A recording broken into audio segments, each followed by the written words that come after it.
Então, hoje nós começamos uma nova matéria sobre pregação, que vai envolver homilética e outras questões, mas eu coloquei pregação porque a gente também tem que pensar no conceito do que é pregação antes de simplesmente começarmos a falar da homilética, de como pregar e tudo mais.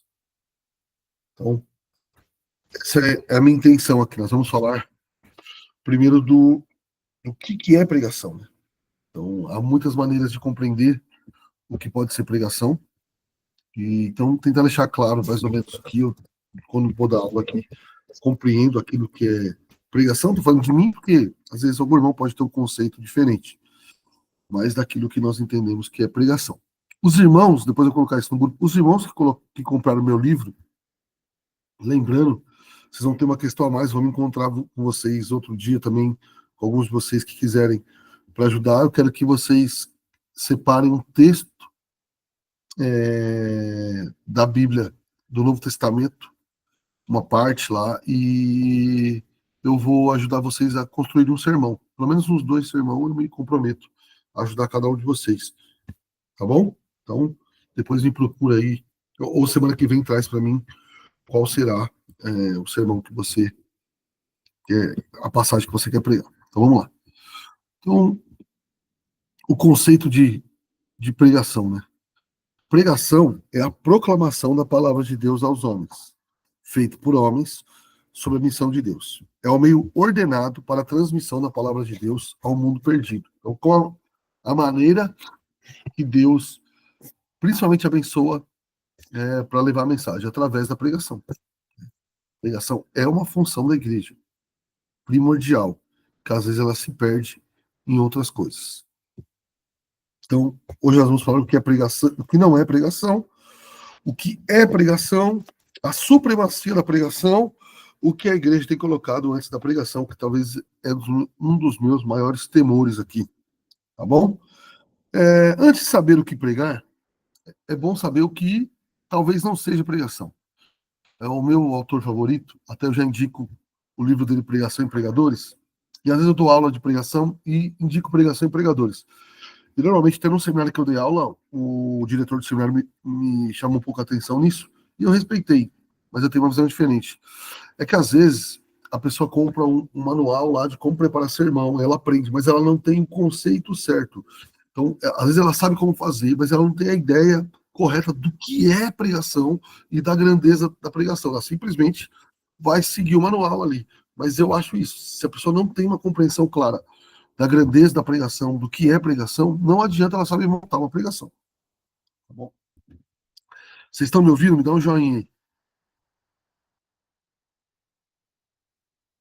Aí sim. Então, vamos lá. O que não é pregação, ou melhor, vai, para não pegar muito pesado, o que não é pregação genuína. Primeiro, uma pregação que aborda só a questão sensível aos que ouvem. Então, você pode, pensa comigo, uma pregação que só vai tocar uma parte das pessoas, porque você vai falar de um problema específico na pregação. E aí, seu alvo é esse. E aí, lógico, né? Não estou falando que de vez em quando alguém não pode um dia fazer isso, ok. Mas vamos pensar assim, que boa parte das igrejas que conhecemos, boa parte, tem uma outra grande parte que não faz isso. Que ela aborda uma questão. Alguém pode dar exemplo? Uma questão é aquilo que ela vai abordar pregação após pregação. Então pode ser cura, pode ser prosperidade, pode ser uma série de coisas, entendeu? Então, o que uma pessoa assim faz? E aí eu não entendo que isso seja pregação. Ela faz mais ou menos o seguinte, ela olha para a igreja que ela vai pregar, ou pela comunidade que ela pastoreia, ou o que seja, e ela pensa o seguinte, o que esse povo quer ouvir, e vai atrair mais pessoas daqui se eu fizer isso. Então, infelizmente, boa parte da pregação, que eu nem considero muito pregação, se resume a isso. É identificar o que as pessoas gostariam de ouvir.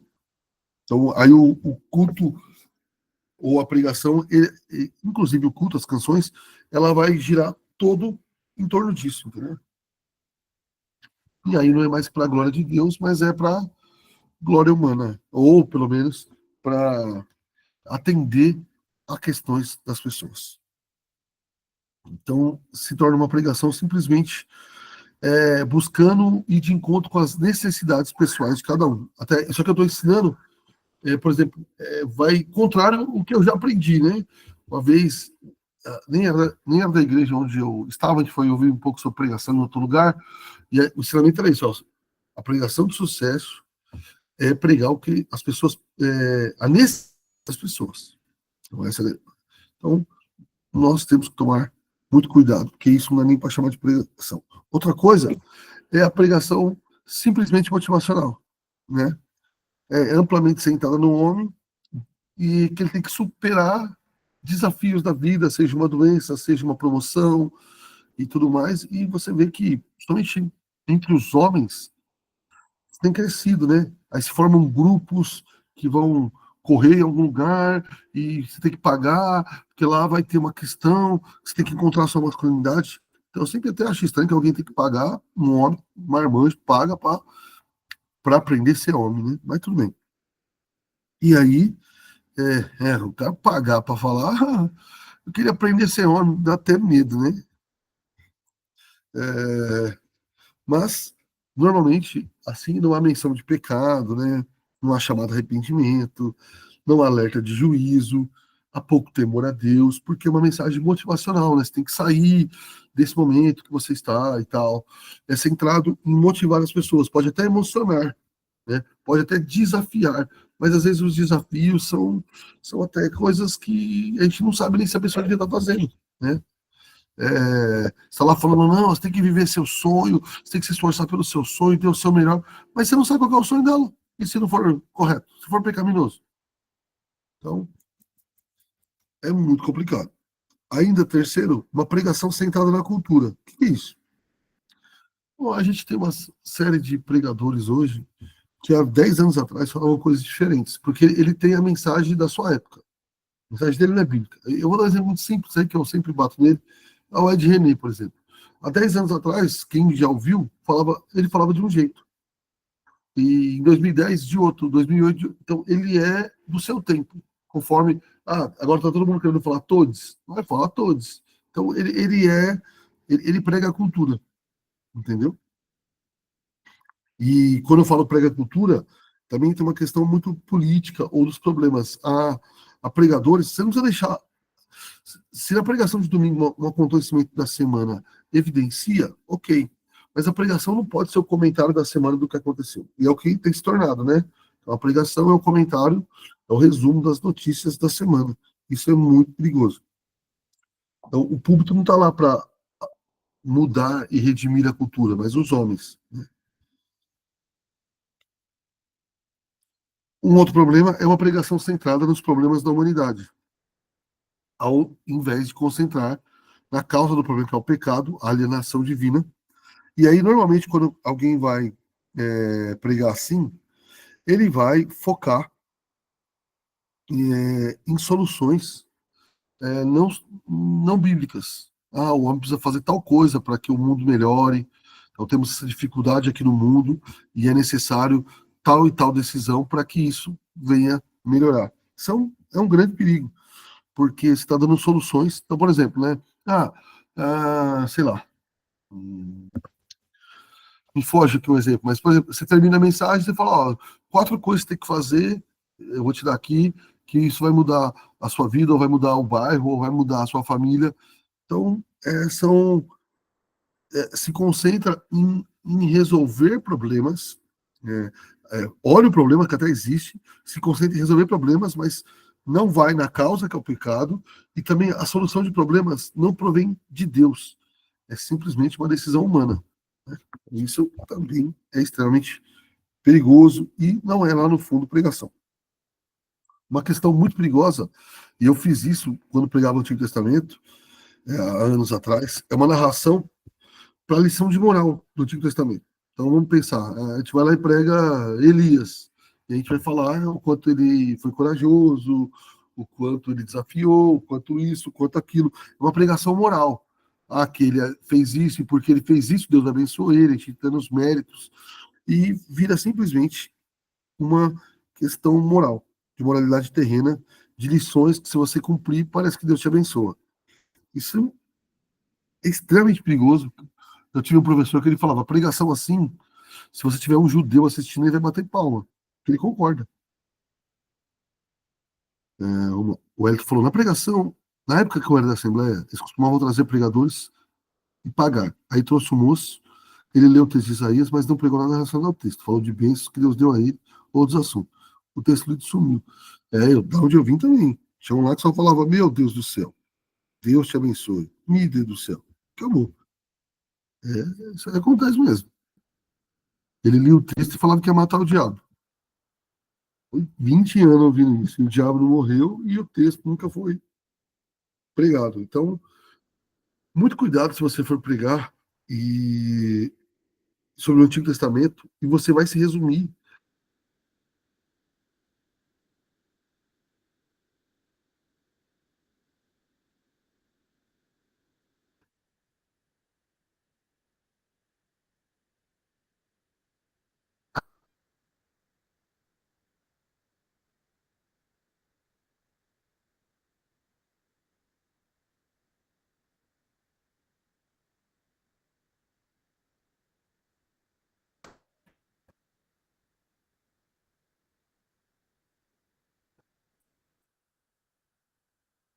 Irmão,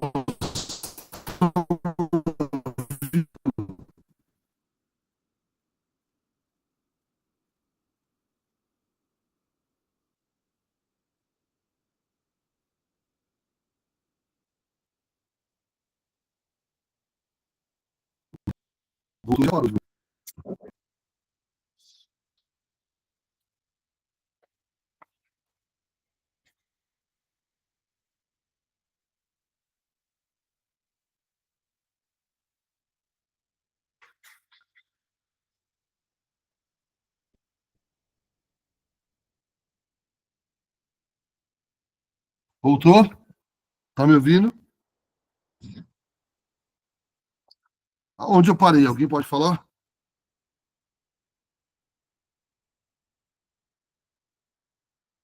Aonde eu estava quando parou?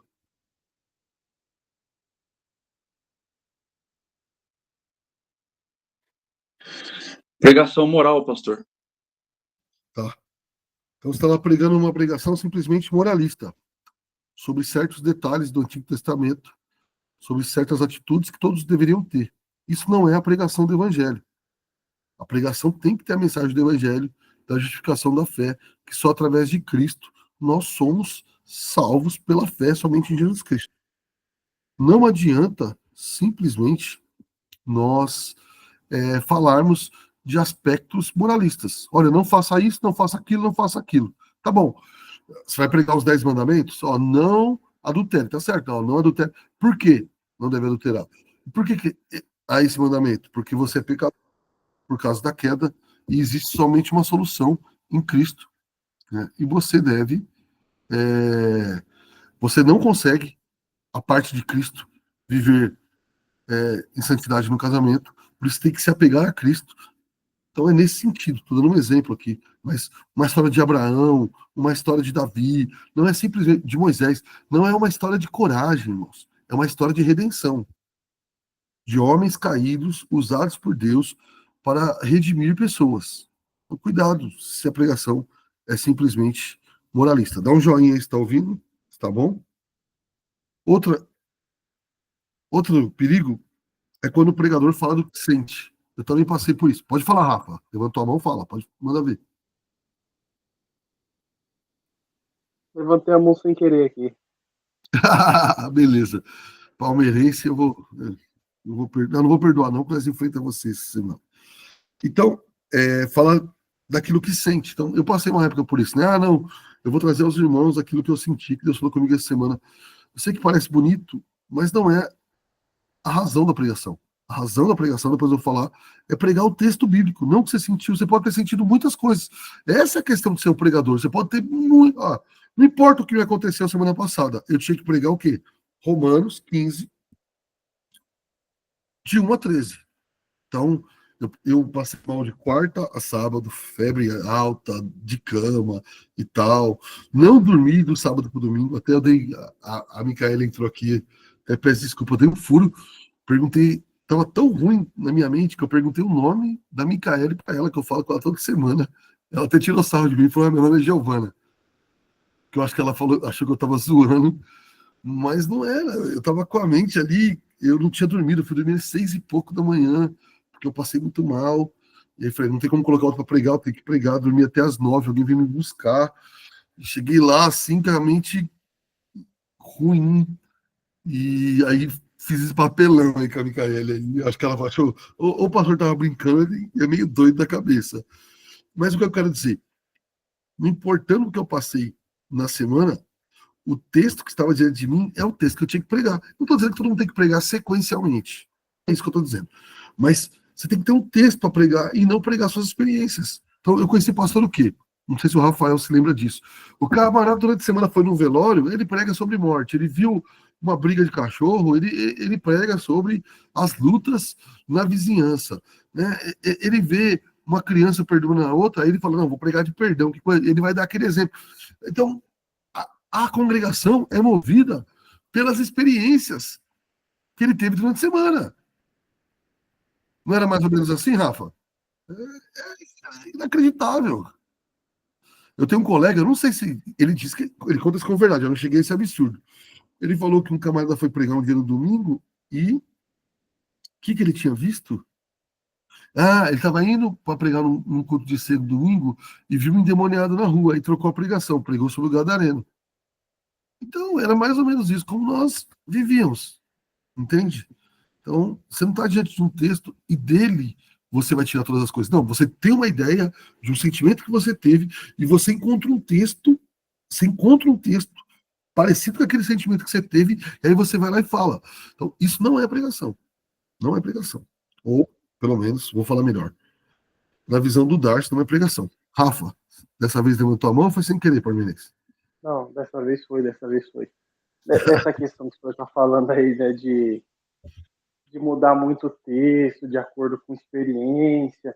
E quando não, tinha o texto, mas as experiências eram acrescentadas e tirava totalmente do texto, né? Saía totalmente do texto e entrava apenas nas experiências pessoais, Sim, né?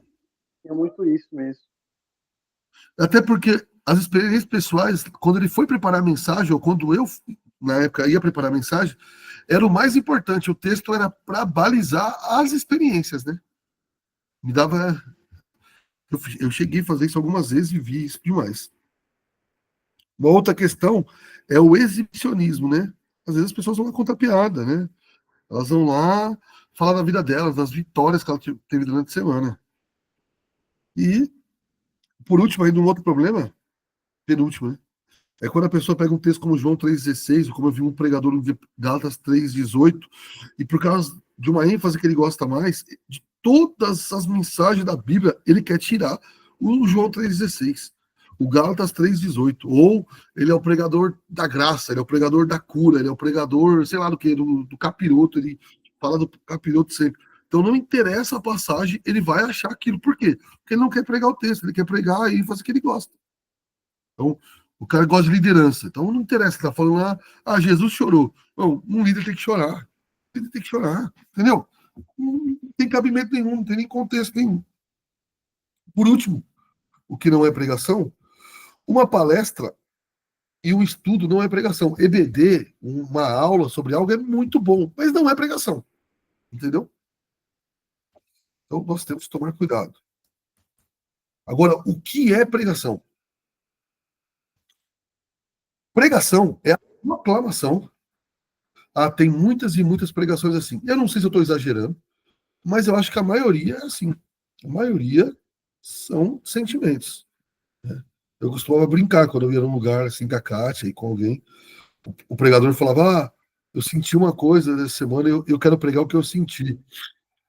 Eu falava para a Kátia: se ele queria falar do sentimento dele, marcasse um café, né? Pode falar, Carlão. Manda ver. Dois palmeirenses falando aqui hoje tá demais. Ô, pastor, 2022 tinha uma experiência, né? A gente foi Ah, passar a gente foi passar o ano lá em Pernambuco E a gente foi na igreja Assembleia virar o ano com as irmãs da esposa, né? Sim. Chegou lá, o pastor foi pregar, era o suprassumo lá da congregação. É isso. Ele foi pregar, ele começou a falar de uma coisa, no final das contas ele se perdeu e começou a falar um monte de coisa nada a ver. E a pregação dele foi tudo isso. E eu ficava olhando pra cara da Chay e falava assim, mas o que ele tá pregando que eu não entendi ainda? Ele falou uma coisa, já tá entrando em outra, ele tá falando nada a ver, nada com nada, viaja nas ideias, né?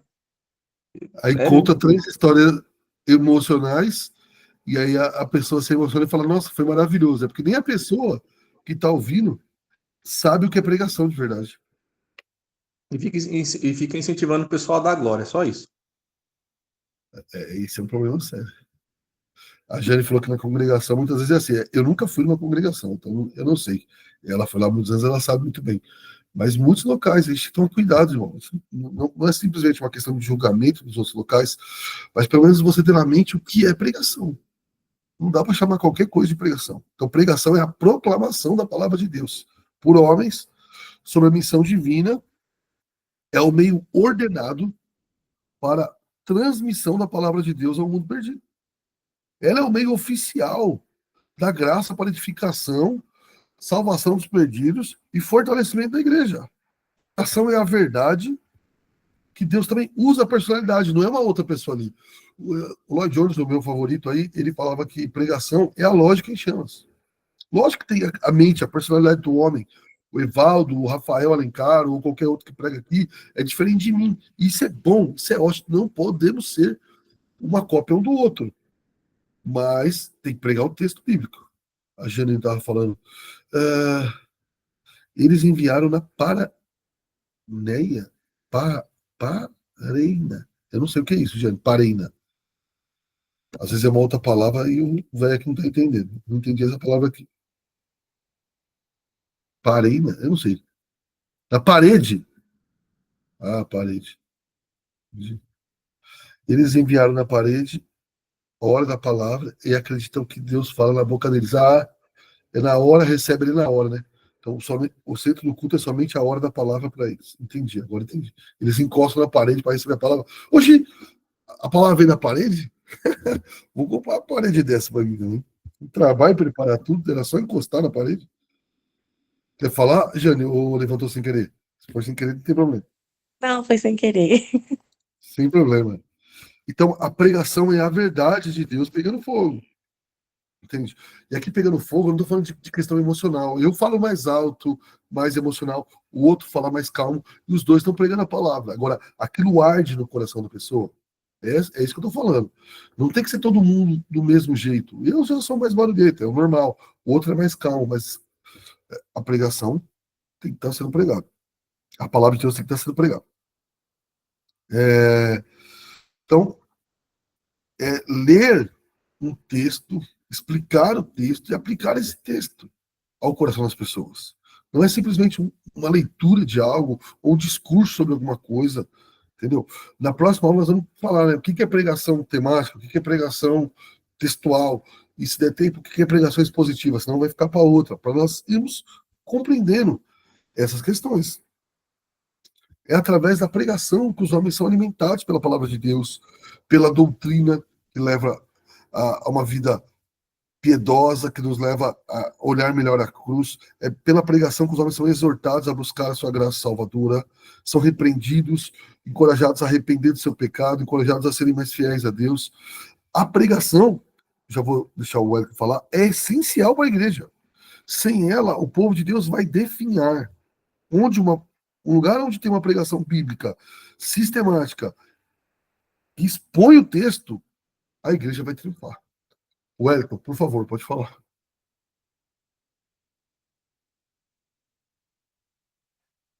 Wellington, vocês estão me ouvindo? Tá ouvindo agora? Bem. Então, uma vez eu lendo o livro do Charles Spurgeon, né? Eu não sei se a pregação dele é textual, estilo. Pra mim é tipo textual e expositivo ao mesmo tempo. É isso aí. É um pouquinho mais textual, mas ela é expositiva também, né? É. Então, aí ele falando sobre os dois cegos que foi curado, né?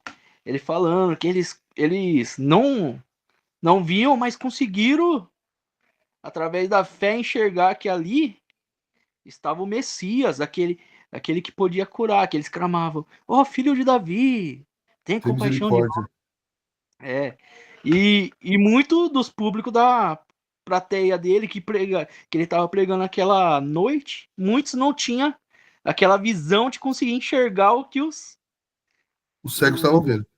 é, ele falava assim dessa forma. Eles eram os públicos da plateia era cego espiritualmente. Ele, E é isso ele mesmo. tocava em pontos, ali era uma cura. Ele tocava em pontos da necessidade do homem, do homem que ainda não nasceu de novo. Isso, o Spurgeon fazia isso o tempo todo. Isso é pregação, né? Então, é assim que a igreja triunfa, através da pregação. Agora, acho que não vai chegar até lá, mas vai dar quase 2 anos pregando Romanos, né? Então, eu comecei em abril de 2023 e vou terminar em de março de 2025. E quando eu comecei, eu tive medo, né? Pô, mais de 1 ano e meio pregando um livro da Bíblia, né? É, e eu até ouvi, né? Pô, você vai esvaziar a igreja, né? Quem vai querer ouvir aqui Romanos semana após semana, né? Então, não vou negar que fiquei aquele pouco temor, mas graças a Deus o presbitério aqui apoiou, a Kátia principalmente também, e Deus abençoou, né? Nesses anos a igreja tem respondido a isso. Alguém tem escrever, o Anderson escreveu aqui. Cada vez, certa vez, uma pregação, um pastor contou um testemunho como sendo dele. Tudo para criar um ambiente. Fiquei indignado, não pelo testemunho, mas porque ele roubou o testemunho de alguém. Me chamaram de geladeira. Ele estava só roubando testemunho. É o roubo para a glória de Deus. Me chamaram. E quando eu disse, calma, quando eu disse que não conseguiria sentir nada depois de ouvir o que eu ouvi, que ele estava usando o testemunho de outro conselho dele, justificaram que às vezes precisamos usar certos meios para Deus descer. Precisa mentir. Aí você disse, eu entendi, então a gente precisa mentir para Deus descer. Eu preciso pregar a verdade e ninguém sentir nada, mas ser a verdade. Fiquei revoltado. Ainda bem que você ficou revoltado, né? Isso é maravilhoso. Tem a revolta, tem que ficar revoltado mesmo. A palavra exposição significa apresentação ou explicação. Então, toda pregação, de certa forma, ela é uma exposição da Bíblia. Mesmo que ela seja temática, uma boa pregação temática, e existem ótimas pregação temática, ela é também expor certas passagens da Bíblia. Se não há isso, tem coisa que as pessoas chamam de pregação temática, a pessoa falou sobre perdão, mas ela não expôs nada da Bíblia. Então, ela deu uma palestra sobre perdão, mas não houve pregação. A pregação é isso, né? É a explicação da Escritura com um estudo diligente de uma passagem. Pregar assim é o chamado principal de um pastor. Eu acho que isso se perdeu também. Os pastores hoje parecem CEOs de empresários, e não são mais pregadores. Paulo dizia isso a Timóteo: prega a palavra, a tempo e fora de tempo. Prega a palavra. Então, isso entra no assunto da supremacia da pregação. Né? O que a igreja faz de mais importante? Para mim, hoje, a maioria das igrejas não acha que o mais importante é a pregação. Calvino via a pregação como uma bênção suprema e participar ativamente do sermão. A pessoa, enquanto ouve, ela vai concordando, ela vai experimentando, ela vai fazendo parte. E não tem jeito, a pessoa que estuda, que ama, que ora, ela recebe um sermão de uma maneira muito diferente da outra, porque ela já vai mais preparada, ela vai desejando, na nossa igreja mesmo. Todo mundo sabe o texto que eu vou pregar na outra semana. Então, quem quiser, ele pode ler pelo menos o texto, tentar imaginar certas coisas do texto. Isso mostra o quê? Fome de Deus, desejo, né? Então, Calvino dizia que o ouvinte ele tem que ter a prontidão de obedecer a pregação sem reservas. E lógico, se a pregação é bíblica. E tem um livro do Calvino que ele diz que só 20% da igreja dele, ele entendia, que ia com o desejo de ouvir para obedecer aquela palavra. É triste, mas eu já pensei, né? Se Calvino ia 20%, meu Deus, eu tô morto. Não dá isso, não. E Calvino era um grande pregador. O Elton disse, tipo, com o tempo, o pregador aprendendo e pela graça de Deus, ele adaptando a pregação temática textual, mas pregando elas no estilo expositivo. Isso. Ó, eu quando comecei, eu comecei depois a pregar, deixei a temática, comecei a pregar só textual. Por alguns, deve ter ficado uns 2 anos pregando em Marília. Porque eu estava aprendendo ali na marra, meio que sozinho, que era uma pregação expositiva. Entendeu? Então, uma das ênfases da fé reformada, ou de uma igreja saudável que seja, mesmo sendo reformada, é a centralidade da pregação. A gente não tem que minimizar o louvor, a oração, tudo isso é importante, mas a pregação é o meio escolhido que Deus colocou para proclamar o evangelho e nutrir a sua igreja. É assim que Deus faz. Agora, o louvor, não estou falando daqueles pastores que não ficam no louvor, isso aí é horrível. Mas a pregação é o momento que Deus instituiu no culto. E isso está na Santa Escritura, né? Como crerão se não há quem pregue? Como crer, né? Como crerão daquele nada ouviram? Mas como ouvirão se não há quem pregue? E como pregarão se não forem enviados? E a fé vem pelo ouvir e ouvir a pregação. É assim que vem a fé.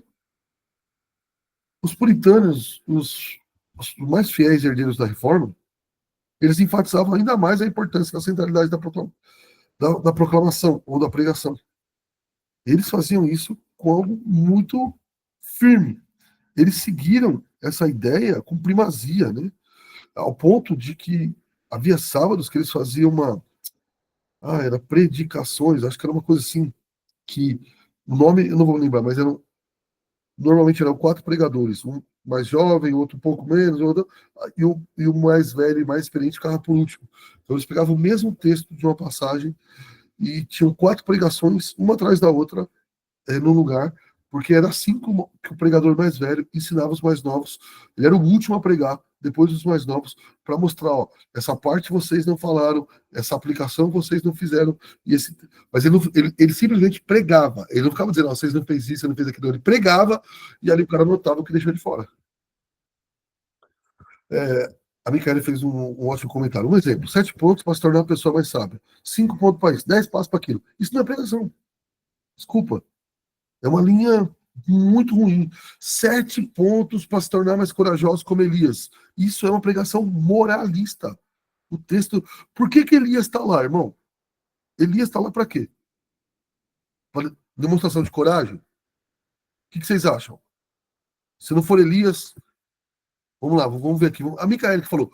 Micaela, qual que é o seu personagem favorito do Antigo Testamento? Pode me falar? Vou tentar dar um exemplo nele aqui. Moisés. Moisés. Então você pode pegar lá o texto de Moisés e falar: você precisa ser valente como Moisés, você tem que ser um líder ousado como Moisés. 7 passos para ser um líder como Moisés, 7 passos para ter sucesso como Moisés. Isso não é pregação. Qual que é a visão bíblica de Moisés? O que seria uma pregação em Moisés? É que Deus usou aquele homem pecador como nós, o salvou e o levou a pregar o evangelho para aqueles homens. Ele era um tipo de Cristo, um exemplo ali, uma tipologia de Cristo, mas ele era o salvador daquele povo imperfeito. Tanto que ele vai dizer que viria do meio deles, o próprio Moisés vai dizer em Deuteronômio, alguém superior a ele para salvar. Então pregar sobre Moisés tem que apontar para Cristo. Olha, temos o Salvador perfeito na cruz do Calvário. Moisés guiou o povo, mas Moisés errou, Moisés falhou, Moisés não entrou na Terra Prometida, mas na Celestial ele entrou, glória a Deus. E Moisés não morreu por vocês. Mas nós temos Jesus Cristo, que é muito superior a Moisés. E é ele que nos guia, nos leva pela mão até a entrada dos portões celestiais. Estou aqui fazendo um resumo, tá bom? Então, qualquer pregação que tire 5 pontos para ser sábio como Davi, desculpa, não tá certo, não tá certo. Não é isso que o texto está querendo fornecer. O texto narrativo não está lá para tirar exemplos morais daqueles homens. Continuando. Então, na concepção puritana e até posterior, eles chamavam a pregação, não sei se você já viu em algum lugar, de Vox Dei. É um termo em latim, chama voz de Deus. Pregação é a voz de Deus. É olhar para o texto, tirar tudo do texto com o olhar da criação, que é de redenção, e pregar isso ao povo para no final, ou durante, melhor ainda se for durante, aplicando isso a hoje. A hoje. Isso é pregação. Por exemplo, ó, eu preguei ontem Romanos 15, de 1 a 13, sobre amar o irmão mais fraco. Eu poderia ficar ali contando historinha de irmão mais fraco, emocionar, falar de perdão, mas a grande questão era o que? Olha, vocês devem fazer isso. Por que vocês devem fazer isso? Porque Cristo acolheu o mais fraco, Cristo deu sangue por ele. Nós fazemos isso para a glória de Deus. Eu não sei. Alguns ouviram ontem, eu não sei se eu consegui fazer tudo isso. Mas essa é a intenção. É a intenção de dizer o que Paulo disse para a glória de Deus. Encerrar mostrando que isso nós fazemos porque fomos salvos. Então, e a pregação do Antigo Testamento deve ser do mesmo jeito. Nós não podemos olhar para um texto e simplesmente tirar para a pregação passos de liderança, passos de felicidade, passos de sucesso. A Bíblia não foi escrita para isso. Então, a pregação é, portanto, o meio de graça de qual Deus consola, anima, conforta, repreende, exorta, levanta, amassa é mesmo, é assentada e leva ao arrependimento o seu povo e aquele que crê e vem tornar seu povo. Então, não é qualquer outra coisa, não pode ser uma palestra para que ele melhore de vida. Não é essa a intenção. Então, nós não devemos esperar menos que isso da pregação. A pregação fiel do Evangelho, do nosso Jesus Cristo, vai apontar para a glória de Jesus, a sua poderosa salvação e a glória de Deus Pai. Essa é a intenção. John Stott vai dizer, olha, a pregação é indispensável ao cristianismo. Sem a pregação, ele perde algo necessário que lhe confere autoridade. Isso porque o cristianismo é essencialmente uma religião da palavra de Deus. Agora, se é uma religião da palavra de Deus, o que tem que ser pregada? A palavra de Deus. E não um caminho de sucesso, ou um caminho... Ah, pastor, mas ser cristão nos leva à alegria. Sim, você quer falar sobre alegria? Pega o texto, não tire lá como se tornar alguém alegre igual fulano. Não. Pregue o que a Bíblia diz do que é ser alguém alegre. É alguém que ama a Deus. Pregue, igual, fui pregar sobre amor. Pregue 1 Coríntios 13, o que é amor no padrão bíblico. Pregue Jesus. Tem que ser isso. Apontando para ele. Nenhuma tentativa de entender o cristianismo pode ser bem sucedida se deixa desapercebida ou nega a verdade do que o Deus vivo tomou a iniciativa de se revelar de modo salvífico à humanidade caída. A humanidade caída, o que ele quer dizer? Olha, se você quer levar pessoas à salvação ou à edificação sem pregar a palavra, pregando alguma experiência sua, qualquer outra coisa, você vai se frustrar. Por mais que se encha de pessoas no lugar, eles não estão ouvindo a palavra de Deus, eles não estão sendo alimentados.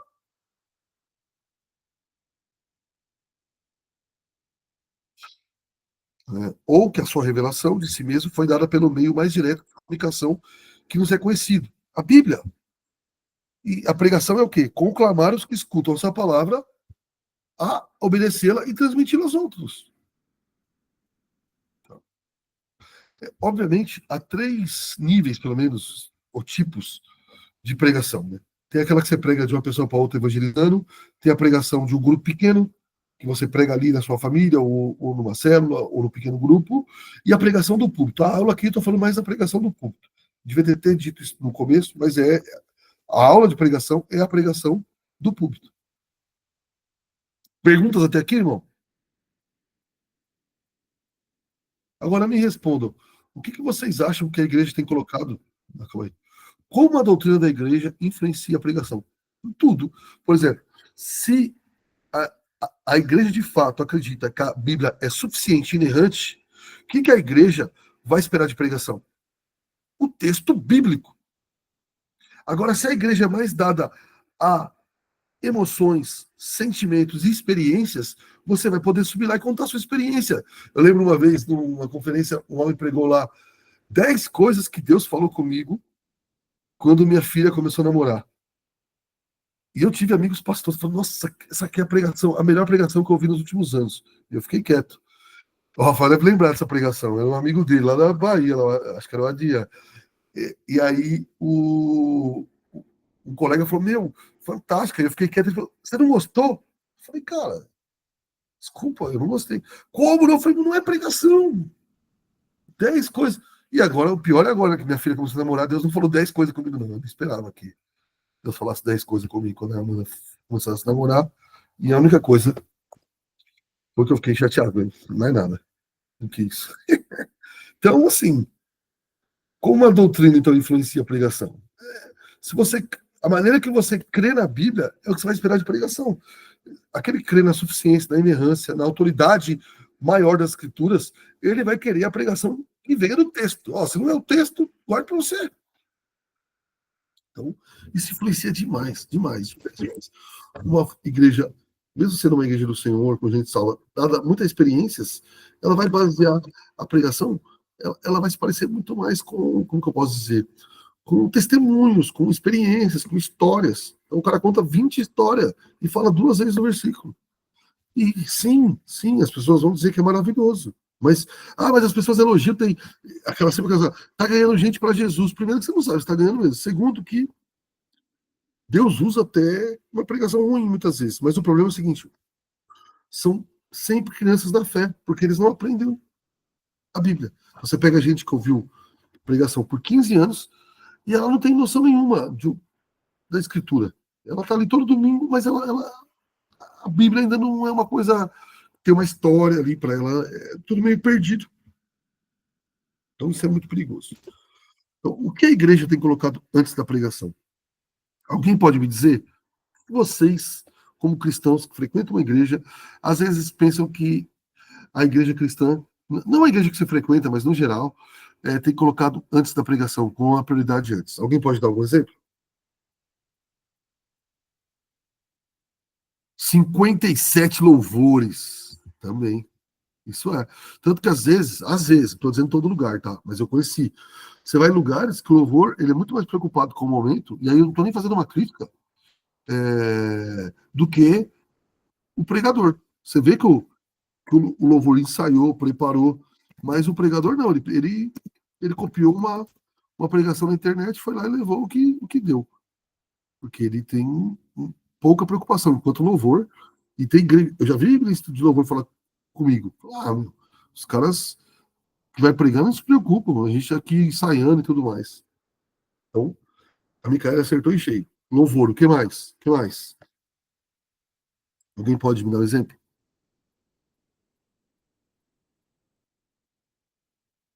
Ninguém vai falar? Não tem problema. Estão me ouvindo? Me dá só um joinha, então, por exemplo. Revelações, testemunhos, trabalho social. Tem gente que acha que o trabalho social da igreja é mais importante do que a pregação. Mas olha, lá em Atos 6, os apóstolos disseram que não era razoável que eles abandonassem a palavra para servir a mesa, o ensino da palavra. Mas que eles tinham que escolher homens de boa reputação, cheios de espírito, para ficarem encarregados do serviço à mesa.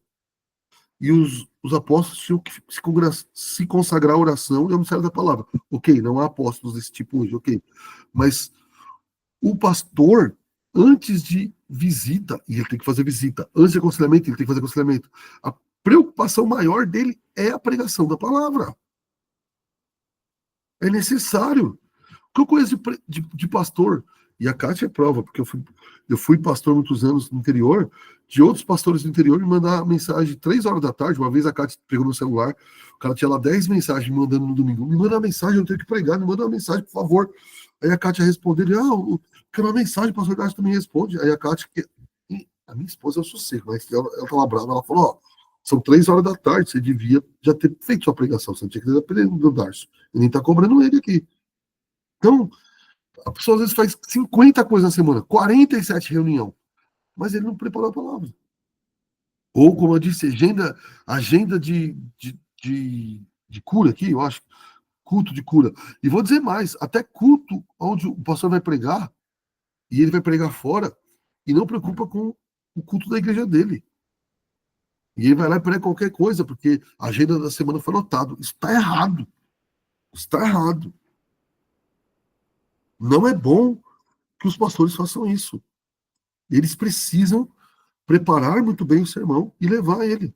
Então, por exemplo, de segunda ou terça, normalmente, já defino o tema da minha mensagem, qual é a ideia central do texto, leio o texto várias vezes e já começo a trabalhar. Para no sábado à tarde estar tudo pronto. Então, eu não sei nem quantas horas eu gasto, porque eu não faço só num dia. Então, a de sábado, a dessa semana mesmo, eu preparei mais no sábado que eu estava doente, então eu gastei pelo menos assim umas 7 horas fácil. Entende? Mas a pessoa, um dia alguém me pediu, você pode me ensinar a pregar assim e tal. Eu fui falar, não, ficar 5 horas estudando, não, achei que era uma meia horinha. Eu falei, cara, o que você quer não é pregação que você quer. Cuidado, cuidado com isso. Então, às vezes, o servir a mesa hoje, talvez não seja lá ajudar a servir a mesa mesmo, mas às vezes o pastor tem tanta coisa administrativa, tantas reuniões, tantas coisas. Hoje, pastores, pô, às vezes, parece mais CEO de empresa do que pastor. E isso é de se lamentar. Tem igreja que você vai assim que você não tem a palavra. Você está lá, você sabe que a pregação é mal feita. Então precisamos tomar cuidado com isso. A igreja precisa reler as passagens que fala da verdadeira missão da igreja, que é proclamar o evangelho. Paulo aconselhou a Timóteo a fazer o quê? Olha, seja um obreiro aprovado, que não tem de se envergonhar, maneja bem a palavra. Depois ele vai dizer, prega a palavra. Né? Paulo chama a palavra a espada do Espírito. Em Romanos 10 diz que temos que pregar, que é assim que as pessoas são salvas. Eu já falei no texto aqui. Então, muitas vezes as pessoas acham que a preparação da palavra é secundária. Ah, não, depende só do Espírito lá na hora.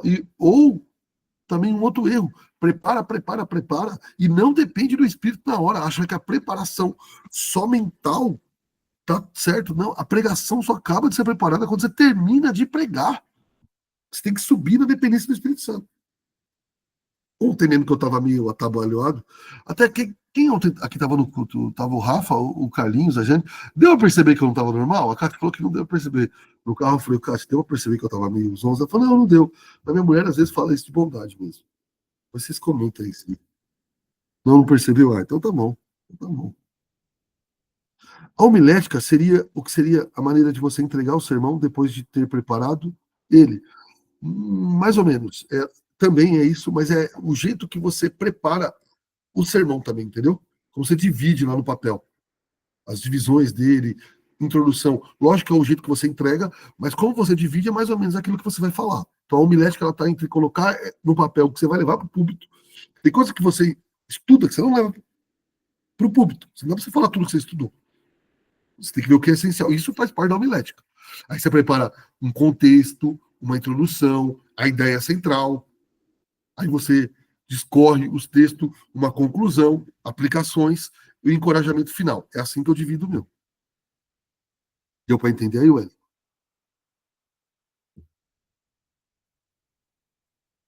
Então, eu estou indo para a parte final aqui. Alguém tem uma pergunta?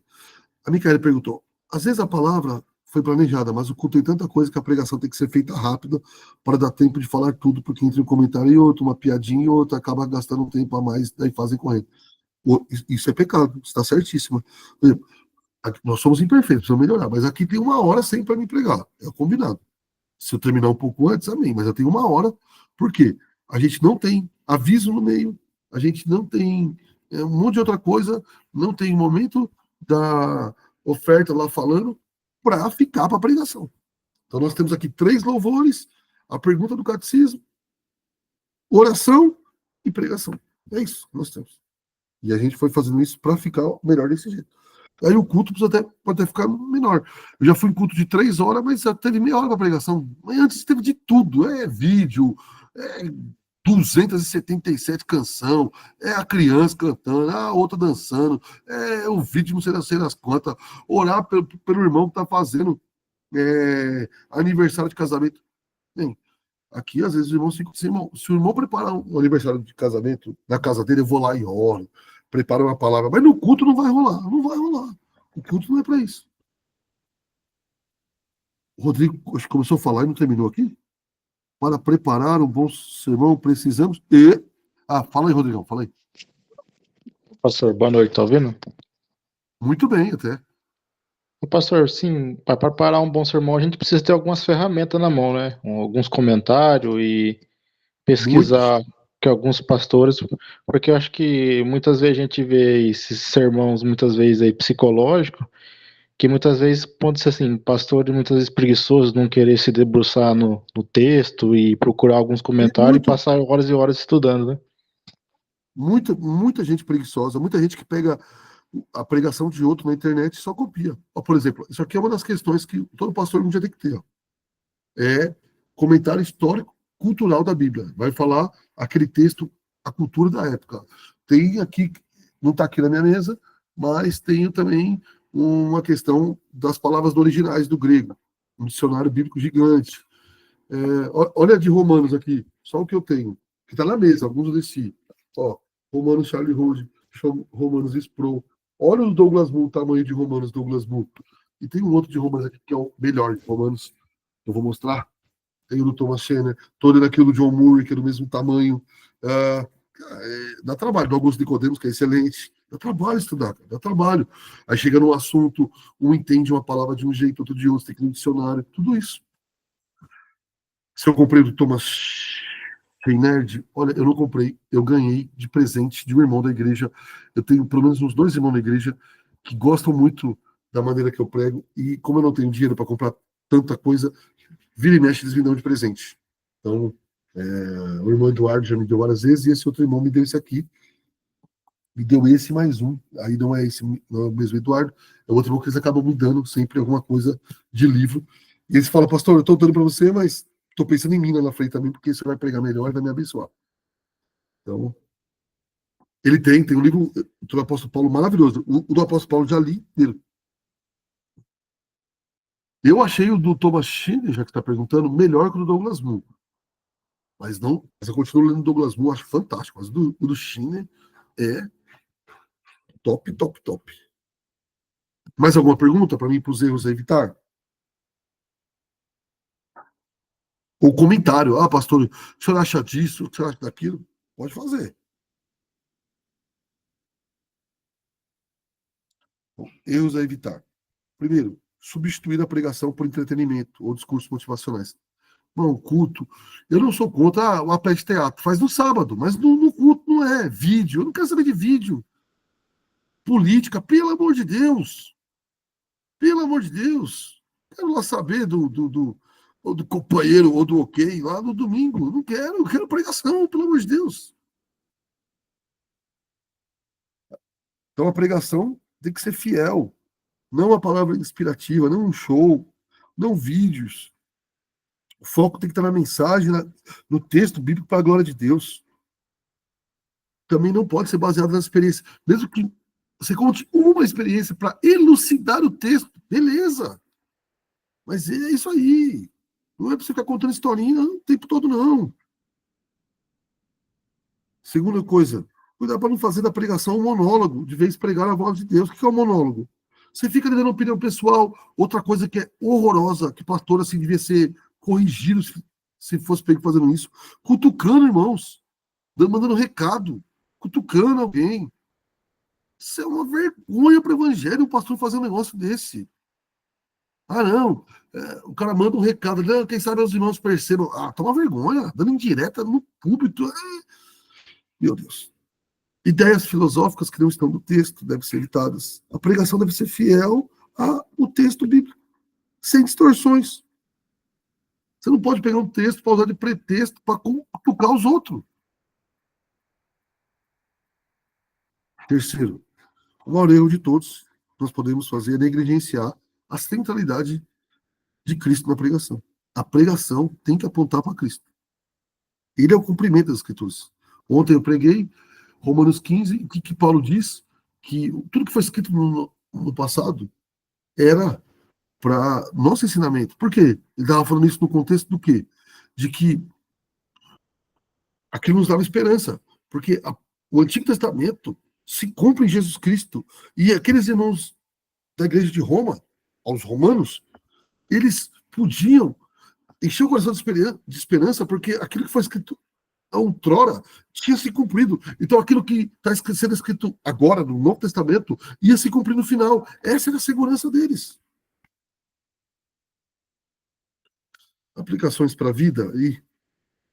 Primeiro, valorize a pregação como meio ordenado de Deus para a edificação da igreja. Sabe, não veja a pregação como algo secundário. Ah, pastor, mas o meu pastor vê. Aí eu não posso fazer nada. Mas você tinha que ver, mesmo como ouvinte. Irmãos, ó, eu vou lá quando eu estou na igreja e alguém está pregando, eu participo da pregação, eu participo da EBD. Eu sei que é óbvio, mas olha que coisa estranha. Para mim é estranho. Pessoas vieram de outra igreja, ou começaram a frequentar a igreja aqui, e em algum momento assim, de outra igreja, eu não dou aula na EBD, praticamente. Então as pessoas perguntam, o senhor vem, o senhor assiste a EBD. Por que o senhor assiste a EBD? Eu falei, por que eu não assistiria? Um pastor não pode assistir a EBD dando para outro irmão. Ele tem que aprender também. Ele é abençoado. Então, hoje nós estamos num nível de pastor que se é outro falando, ele não quer nem ouvir. Então, prepare-se para ouvir o sermão atentamente. Ore pelo pregador e creia na palavra de Deus. Discirna entre pregação fiel e mensagem centrada no homem. Aprenda a fazer isso. Não, isso aqui é uma pregação. Não, isso aqui é um discurso centrado no homem para me motivar. Entende? Aprenda. Não a julgar ali a pessoa, se ela faz muito bem, mas pelo menos a identificar. Isso aqui não é a pregação. A pregação está sendo Deus exaltado ou o homem? Está sendo fundamentada na Bíblia, ou nas opiniões pessoais, ou nas experiências, ou nos sentimentos, ou está sendo para cutucar alguém? Seja um estudante da palavra, sabe? Estude a Bíblia, medite, aplique ela ao seu coração, leia todo dia, que isso vai melhorando o jeito que você ouve ou que você prega. Não estude a Bíblia só quando vá pregar. Não leia a Bíblia só para isso. Por favor. E ore sempre, para que Deus levante pregadores fiéis. E outra, que era a última. Quando você encontrar pregadores fiéis, incentive. Ore por eles, apoie. São poucos e não é fácil, não é fácil. Irmão, ó, a igreja agora já tem um tempo, aqui 5 anos, mas no começo muita gente fala, não, faz isso, faz aquilo para a igreja encher. Foi até algumas vezes difícil manter, porque alguns falaram, não, se não mudar, se ficar pregando desse jeito, eu vou sair da igreja. E saíram. Graças a Deus que eu tive gente que me apoiou, falou, não, o senhor está fazendo certo, vamos lá. Incentive, ore, apoie. Vamos lá ver o que ele falou aqui. Então Jesus lhes disse, vocês não estão a ser sensatos? E assim tão difícil crer em tudo que os profetas escreveram nas Escrituras. Não foi claramente predito para eles que Cristo teria sobre todas essas coisas antes de entrar? E fez ele compreender as Escrituras, começando com os livros de Moisés, explicando o texto a seu respeito. Esse texto de Romanos que o senhor leu seria mais ou menos igual? É isso aí. Era para lembrar ao povo que Cristo fez o que os profetas falaram de Jesus Cristo. É isso aí. O Antigo Testamento é apontando para Jesus Cristo. E isso nos traz segurança, porque aquilo que o Antigo Testamento, Paulo está dizendo, falou, se cumpriu, e o nosso coração se enche de esperança no poder do Espírito Santo. É isso. É isso aí, ué. Você entendeu certinho. Perguntas, irmão? Comentários? Um por vez, por favor.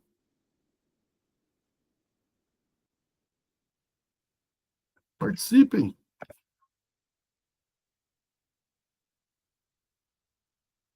Encerrar a gravação.